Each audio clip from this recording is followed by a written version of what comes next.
Hey guys, and welcome back to my channel. Today I'm going to be doing a mistakes I've made as a bearded dragon owner. So I hope you all enjoy and let's get to it. Okay, so the first mistake I've made as a bearded dragon owner so far was feeding Fitz lime. So I was down the shore with my family and I wasn't very aware of, you know, what was good for a bearded dragon, what was not. So I was like, hey, why not just give Fitz a piece of lime? I didn't think it would do much damage to him until I fed it to him and he was going lime crazy. He bit my cousin's hand.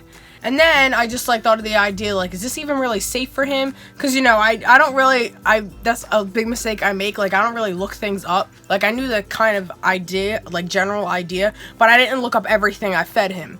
So I gave him lime and I looked it up and it had, like, I had a lot of acid, or I forget, it might be another thing, but I had a lot of that in it that could, you know, make them sick. So, of course, I was, like, freaking out that whole day, and that wasn't really fun. Another thing, I know we've all done this before, is pick your bearded dragon's shed skin. He must have shed like a month after I got him, and I literally just peeled off his shed.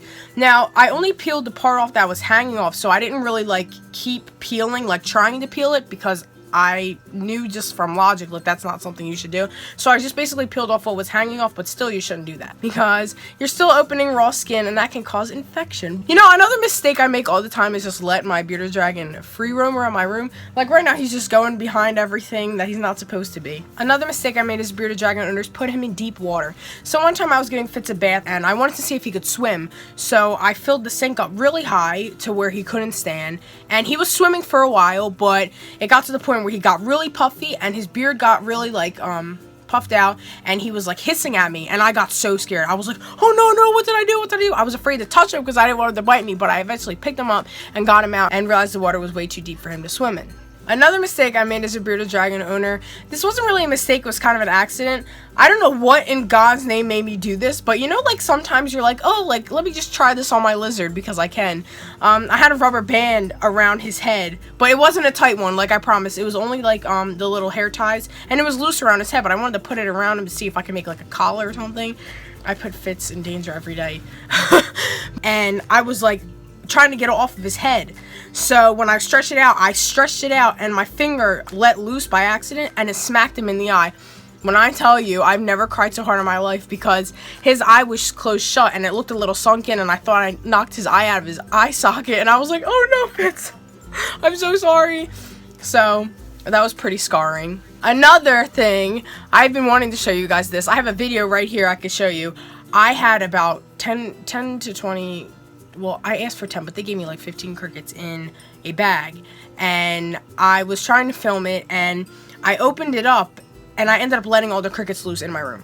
I was going crazy trying to grab them all. I eventually grabbed like 5 in one hand, and as I was trying to pick up the other ones, I let loose of this hand, and then all the crickets just went everywhere. It was a mess. I let Fitz loose.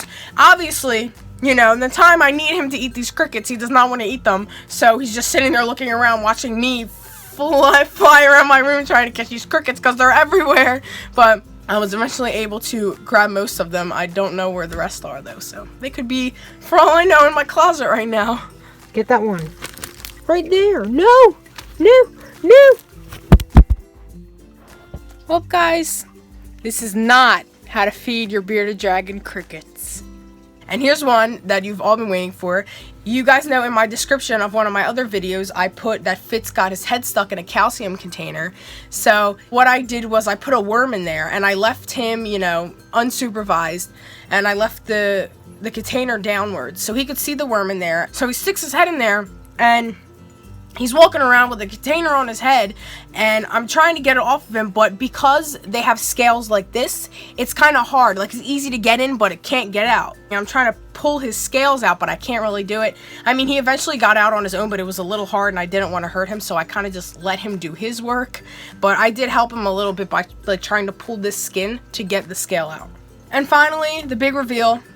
I'm in denial of Fitz's gender. Yes, when I got Fitz, I swore he was a guy. I was like, yes, this is gonna be Fitz. This is my boy. Till this day, I'm in denial because it looks like a girl. Because when you take up the tail, you can tell whether it's a guy if it has 2 bumps under the tail, and you can tell whether it's a girl if it has like the 1 bump. And Fitz only really has that 1 bump. He doesn't have 2, and he's about a year old now. So actually, October is his birthday month, so happy birthday, Fitz. He's going to be a year old, and you're supposed to be able to tell whether it's a boy or a girl by now. So I'm pretty sure Fitz is a girl, but I'm very in denial about the gender. Okay, so now that we are finished with the mistakes, I hope you all enjoyed the video. I just have a quick update. In October this month, you guys know Halloween is approaching, so I wanted to do a little fun video where I try to make bearded dragon costumes, and I do a bearded dragon try-on costume. So if you guys have any costume ideas, please leave them down below, and I will be more than happy to try out those Halloween costume ideas. So yep, that's pretty much it for this video. I hope you guys enjoyed, and stay tuned for the next video.